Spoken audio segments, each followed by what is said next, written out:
I think it's very easy for us to enter into a stage of life where we want to get better and we want to grow and we want to change and we want to develop, but we get lost in the sauce.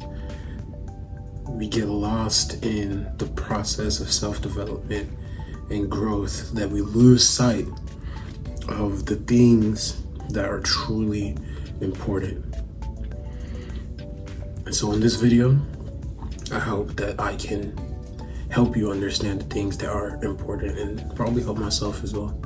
If you're new here, this is the Mount Zion Collective, where we try to apply faith to our modern lives and think about humanity, our place in the world, our purpose, and try to help other people. So, if this is your first time here, thank you for being here.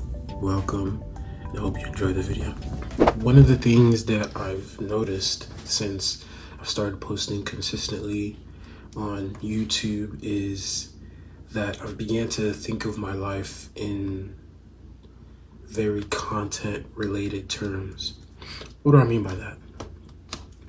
I'm starting to think more about, the things that are going on in my life and how can I package that in such a way that it can be used as content for YouTube, right? I'm thinking about my experiences. Literally everything that I come in contact with has become distilled through the lens of content creation, which on the one hand is good because, obsession is necessary for success and for growth. But on the other hand, I found that my mind starts racing and thinking about making the right video or making sure that I have something interesting to discuss, or how can I tailor my video so that it can do well on YouTube. But I think I've kind of been convicted about that because the purpose of this channel is not about views and it's not about hacking the algorithm. The purpose of the channel is the thing that's of the most value, right? And we'll see what is of the most value here in a second. But I think that it's just part of me having to learn that not everything is about the content and not everything is about grind and the hustle culture and that type of mentality that says that you have to consistently be going. So yes, you should chop wood and carry water, but those things are not of the utmost value in life. So to help us better understand this, I think I'm going to be taking a passage from Luke. This is Luke 11 from verse 38. So Luke 11 from verse 38 till the end. Now as they went on their way, Jesus entered a village, and a woman named Martha welcomed him into her house. And she had a sister called Mary, who sat at the Lord's feet and listened to his teaching. But Martha was distracted with much serving. And she went up to him and said, "Lord, do you not care that my sister has left me to serve alone? Tell her then to help me." But the Lord answered her, "Martha, Martha, you are anxious and troubled about many things, but one thing is necessary. Mary has chosen the good portion, which will not be taken away from her." All right, so we see it's a contrast between two people, Mary and Martha. So in Martha's situation, Martha was distracted. That's what the verse tells us, that she was distracted with much serving. She was distracted with the things of this world. She was distracted by life. She was distracted by her job. She was distracted by school. She was distracted by any of those things that would make you anxious and worry about getting stuff done. Right? That was the distraction. Martha was distracted by her content plans and ideas, was distracted by her business or whatever it is that can distract us. That's what Martha represents, being in a distracted state, a state of anxiety, a state of worry about getting things done. And Martha goes and Martha's actually complaining to Jesus. She's like, Jesus, can you tell Mary to help me out? Like, I'm doing all of this stuff and I need help from Mary. She needs to get up and help me. And Jesus says, you're anxious and troubled about many things, but one thing is necessary. One thing is necessary. So you have all of these things going on in your life. You have all of these ideas. You have all of these plans. You have all of these goals, dreams, aspirations. And Jesus sees that and says, I can see that you're worried about all of these things that are going on in your life and all of these things that you want to achieve and accomplish. But he says that only one thing is necessary.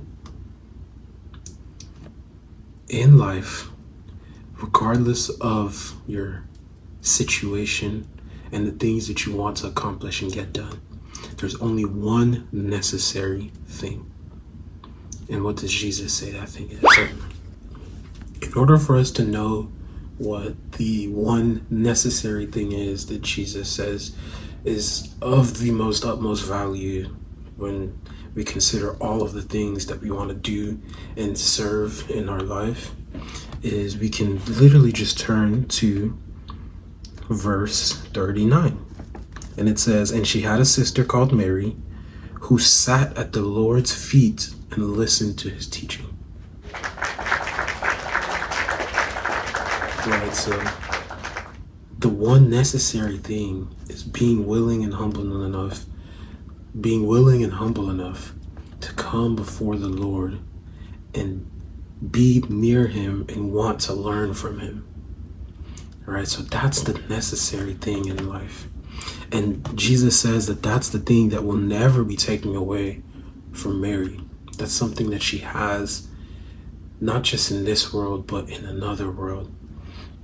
Think about this. All of the things that you want to do in life are valuable and they will have impact.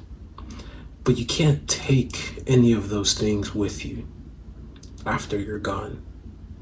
Those are things that are bound to a physical earth and the physical realm. And although, the thing that Martha is doing is service, so she's not necessarily doing something bad.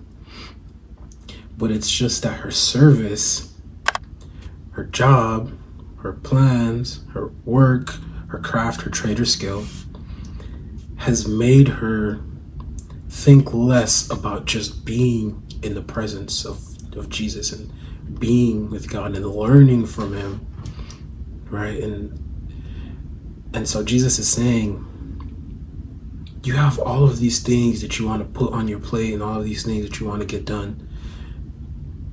And there's nothing wrong with that.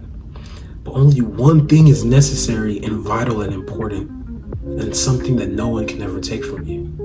And that is sitting down at his feet, being in his presence and learning from him and building a relationship with him and getting closer to him and understanding who Jesus is so that we can be more like him.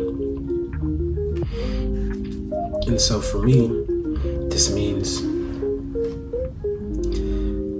it's good and I feel called to make this type of content, but I have to keep in mind that my first and primary allegiance and duty is to love God with all my heart, strength, soul, mind, everything that I have. And in order for me to do that, I have to be willing to just sit at his feet and learn from him some practical tips that I would apply to myself is putting Jesus first. So that means like when I wake up, I have to spend some time with him.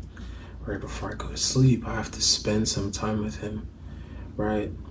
It means not constantly worrying and having anxiety over what I'm gonna post, or being excessively concerned with what I'm gonna wear or how I look or how I sound. All of these things don't matter in the grand scheme of things. What truly matters is, and the thing that's necessary, is being able to sit down at his feet. Right, and so that's what I felt in my spirit to come on here and say. And I genuinely do believe that the closer we get to God, the more we put the kingdom first, the more our life here on earth is transformed and reshaped into the way that Jesus wants it to be, and into the type of life that is glorifying for him. So yeah, let me know how you guys feel about this. If you agree, if you disagree, if you have thoughts, comments, let me know, because I'm interested to hear them. Once again, thank you for being here for day 6. Can't wait to see what day 7 brings. I might make a different type of video, who knows. But today I wanted to come on here and kind of be open with y'all. Thank you for being here. I love y'all. And I hope that we can all learn to sit at his feet and learn from him. I'll catch y'all in the next one. Peace.